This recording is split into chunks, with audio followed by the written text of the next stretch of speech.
কি বীভৎস, কি নারকীয় ধ্বংসলীলা, কি তাণ্ডব হিংস্রতা এই বাংলাদেশে আবারও সংঘটিত।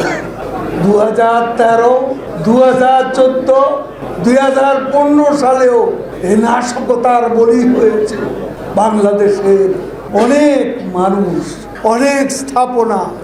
এবার তারা বঙ্গবন্ধু কন্যা শেখ হাসিনা মুক্তির সংগ্রামের কাণ্ডারি, তার যে অর্জনগুলো, স্বাধীনতা বঙ্গবন্ধুর অর্জন আর মুক্তির সংগ্রামে পদ্মা সেতু সহ যে অ্যাচিভমেন্টগুলো, এই অ্যাচিভমেন্টের উপর তারা আঘাত দিয়েছে।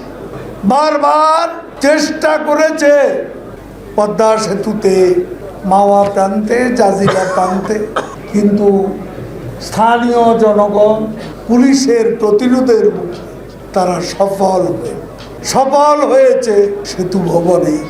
ঢাকা এলিভেটেড এক্সপ্রেসওয়ে, হানি ফ্লাইওভার, বিটিভি ভবন, আজকে সেতু ভবন সম্পূর্ণরূপে জ্বালিয়ে দেওয়া হয়েছে। আমাদের ইতিহাস, ঐতিহ্য, সংস্কৃতির ধারক যে বিটিভি, সেই বিটিভিকে ভস্মীভূত করা হয়েছে। এই নারকীয় তাণ্ডবের সাথে আজকে আমাদের লড়তে হচ্ছে, একসাথে লড়তে হবে, একসাথে মান অভিমান সব ভুলে যেতে হবে। আজ ওই পশু শক্তি যদি আরো প্রশ্রয় পায়, তাহলে আমাদের সবাইকে এদের চরিত্র উদ্ঘাটন করতে হবে। তাহলেই আজকে তাদের উত্তরসূরিরা বাংলাদেশে যে নষ্ট রাজনীতি, সাম্প্রদায়িক রাজনীতি, জঙ্গিবাদী রাজনীতির প্রবর্তন করেছিল, তার ব্যাকগ্রাউন্ড আমাদের জানতে হবে। এদের ব্যাকগ্রাউন্ড জানলেই এদের উত্তরসূরিদের কর্মকাণ্ডের আসল চেহারা উন্মোচিত হবে, যা এখন উন্মোচিত হয়েছে। সেই আগুন সন্ত্রাস বাংলাদেশের মুক্তিযুদ্ধ, স্বাধীনতা সংগ্রামে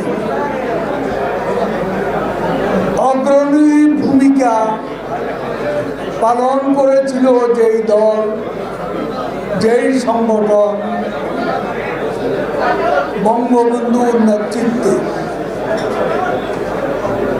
সেই সংগঠন ভাষা আন্দোলন, শিক্ষা আন্দোলন, 6 দফার আন্দোলন, 69-এর গণ-অভ্যুত্থান, 70-এর নির্বাচন, 71-এর জাতীয় মুক্তিযুদ্ধ।